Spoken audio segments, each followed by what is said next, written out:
What's happening, everybody? Welcome back to Break It Down, the show where we speak directly to the artists and get a little peek behind the curtain as to what goes into the creative process behind some of these incredible songs and music videos and albums from some of our favorite artists, your favorite artists, and really give some insight into the blood, sweat, and tears that goes into making this material. Joining us today is my man Lateb. What's happening, Lateb? What's good, y'all? Hey, what's up? Works hard. Thanks for joining us. You're an MC, vocalist. You're a member of Headshots. You recently put out the Woke album you see behind you there with Oblivious. You're a world traveler. Awesome dude. Why don't you tell us where you traveled to recently? Recently, I would say like right before the pandemic hit, we were, me and Oblivious were touring in Switzerland. And we actually like joke about this as because we have a booking agent over there in Switzerland. He's a very good dude. He's actually BMGI, Bully's Music Group International. His name is Biko. But he jokes because at that time everything was closing down.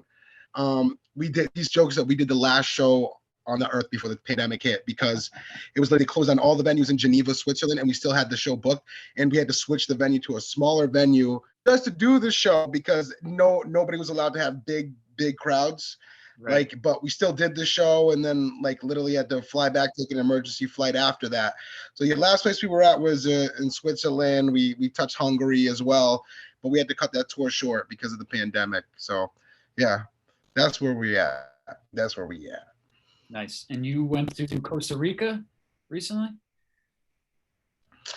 Yeah, okay. That was like more pleasure, like that was me. Like it was my girl's like 30th birthday. Like I took her to have like a good time basically and finally get out because we had been like stuck inside for like, I don't know, like a year and a half. It feels like 10 years, honestly, but it was like a year and change or whatever. And me, I'm the guy that like likes to move around. So like this is perfect like opportunity to go see a place that I've never been to because half the fun in touring is going to see these places you've never been to, and meeting the people and interacting with them. So, but Costa Rica was beautiful.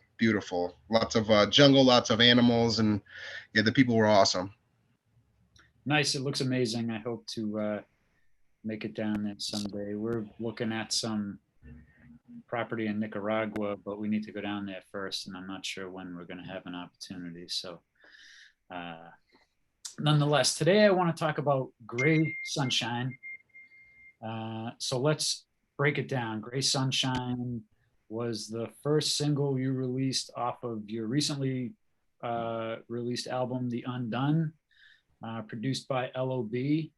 So let's get into it. Why don't you tell us how you hooked up with LOB and how you came up with Gray Sunshine. It's a little dark, but I love it. So, I mean, I kind of like delve more into the darkness than the light. Like it's not like a preference thing.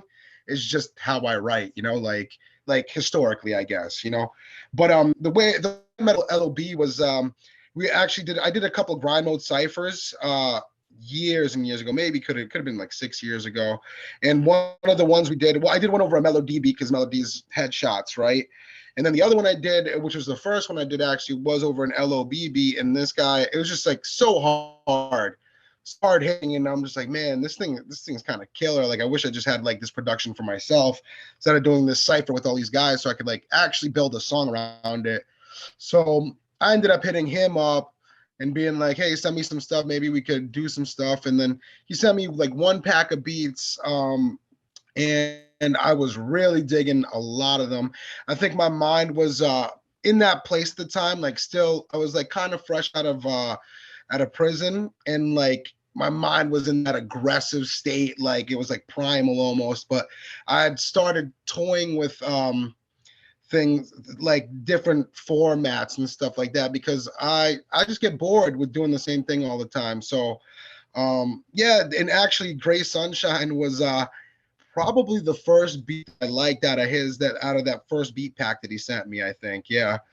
And then I don't know, at the time I just started my business.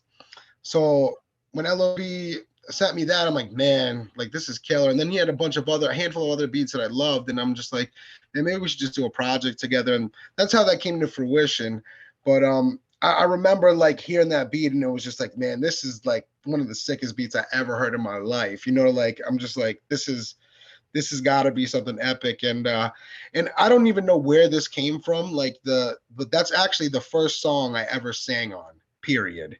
Okay. Period. It was Awesome. like I don't know, it just came naturally to write that hook for some reason. Like, and I was sitting there and I remember doing this because I had a storefront for my shop and it was brand new. It wasn't very busy at the time because it was such a brand new thing. And I'm talking 5 years ago, probably I wrote that song. Like Okay. it took a while for that thing to come out. But I was sitting there and I'm like, there's nothing to do. You know, I'm just waiting on clients or waiting on stock to come in and I'm just writing that song there, you know, like, and I don't know, like I just wrote that hook and then the whole goal actually when I wrote that hook was not for me to sing it. It turned into something else when I went to record it and I was actually convinced to sing it, you know, because they said like it was actually Sip. He was like, dude, you can do that. He's like, you can do that. Just do it and I'll mix it. And we did and it came out amazing actually. So definitely thankful for that. Nice. So yeah, that song, it's at least 3 years old, right? How old is the actual song from when you finished recording it? I mean, have like you've heard it because you know we're in like the inner circle. Like you've heard it for like 3 years and stuff like that, but I would say I recorded it 4 years ago. Like Okay. 4 years ago, and it just came out this year, like pretty much. Actually, no, it came out last year as a single, then this year on the album. Right, But right. yeah, that song's about it could be 5 years recorded. Yeah, yeah, And yeah. when It's still my you, most popular song, so yeah, it's it's it's all constantly in rotation on my playlist. So it's always a song when I play it for people. You know, when I meet new people now, I'm working with some younger kids, and I'll go, okay, well, listen to this, and then you know, give them a little flavor of some new age that still has some boom bap in it, and so yeah, a lot of people would dig it. yeah, It was randomly on one day when we were building an addition, and these two dudes were like, "Who was that?" And this was a year and a half ago, I think, before you had even, you know, officially released it. So, uh, yeah. you know, these, That makes sense. but so when you wrote the song, was there anything specific in mind? You know, did you just want something hard, and did it take you? You know, did you keep going back? Did it take you days to write the song, or was it pretty quick? I'm pretty sure that the hook came first. I Okay. was just sitting there in my shop, like banging it, and the hook came first. And then like the way it's almost someone described this to me, and I'm gonna steal it from them.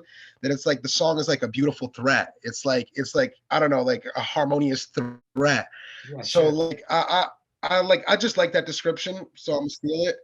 But the verses at that point, I was like, sometimes like when you're a rapper, you're in that pocket and you just feel like you're untouchable. Like that's kind of how I felt a little bit. But you like, this was the turning point of like me wanting to just do a rap because everybody can spit hard, spit bars, and do whatever. I wanted to make songs, you know, like so. I'm like I kind of relied a lot in that time period on like my past experience of being locked down and shit, like being like feeling like I was forgotten and stuff, but still feeling like I was a beast. You know what I mean? Like I always like not to sound cocky or arrogant, but I've always felt like I'm a beast with the bars, you know.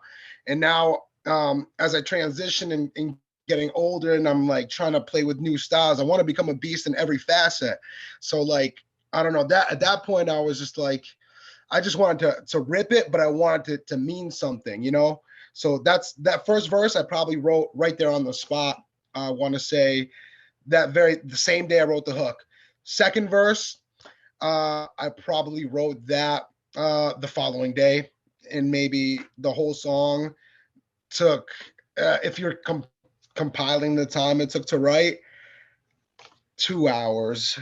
Two Okay. hours, yeah. That's just the way it goes sometimes, though, you know? It And really is. It I really I is. I know, and now, working with everybody, I understand why some of these songs take so long before they're released. You want a project for them or a home that they're, for them. But uh, being such an incredible song, were you like, how did you feel about sitting on this song for as long as you did before you released it? Did you always know it was going to be on this album and you were just waiting to finish the album? Or, how come the fans had to wait so long for this song with Ted? How about that? 100%. I knew it was going to be on this album, and it was actually the album that dragged it out, because like I said, I was working with this guy Mike Sip, and he's my friend, but he does have like a lot of health issues and stuff. So really, what dragged it out was like him and his availability, because like first of all, this is the guy that basically he basically dragged me into doing my own choruses and singing, and just made me realize the potential that I had behind that.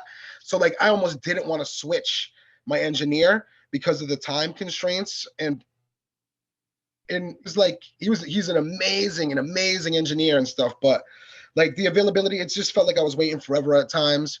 So like in order to finish this record, like the whole album, I ended up going to Archetype. We rebuilt a couple songs, but the Sips engineering is on a good portion of that album, honestly. Like at least half that album, Sip engineered, and we kept that stuff. It's just like, like I had to keep it moving. Everybody in this day and age, like you can't wait. You just couldn't wait, like to release your stuff.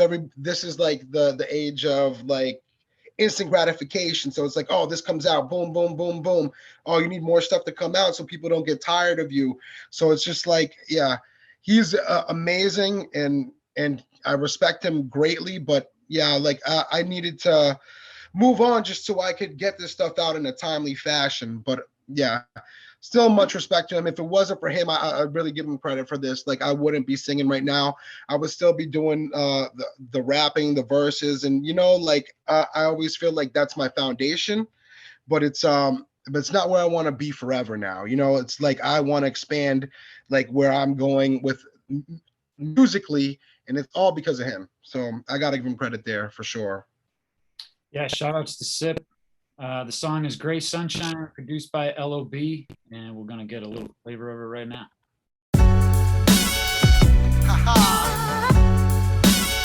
HS in this motherfucker. Lateb. Yeah. Yo, I've been right, I've been wrong, but I never been good. Game of Thrones do devilish things like only kings could. Tep is like Bigfoot, legendary beast. Versus fucking with your youth like the septons of a priest, though. Now they call me soulless, I'm so lawless. Trap rap is what you call this. It's just flawless. If skills were valued over beats, dog, I'd be a mogul. You could tell when Tep raps that he's superior to locals. Furious with vocals, I've been illy since the bottom. Once they caught him, man, I never got off like Hillary Rodham. Shit, I do my time. Get scrutinized while they euthanize the truth. For me to fall for that too, I got too much pride. I navigate the treachery, traveling through the depths. If they throw dirt upon my name, I throw gravel upon their chest. No success without death to achieve it. I'd slaughter millions, heart stopper, bomb dropper like ISIS in the pavilion. What I've seen in my life has driven me to madness. Now I can't help that I'm a savage. You can't take my pain or my scars. I don't feel rain till it pours, but still I could turn your sunshine gray, and your life will fade away. I ain't come to play. I could turn your sunshine gray. I could turn your sunshine gray. So get the fuck up out my way. That was Gray Sunshine off of Lateb's recently released album, The Undone. Available everywhere. Dope album. Go check it out. It's been in rotation a lot lately. A lot of dope songs on there. So links in the description. Go check it out for yourself. Gray Sunshine will guaranteed be added to your playlist. That's a guarantee. I'm making that 100%. right now. Lateb, thanks for stopping by today. Let everybody know where they can find out more about you. You could follow me at Lateb the God on everything, Facebook, Instagram. I tried to get at Lateb, but yeah, somebody has an account there that I can't make them come off it for some reason.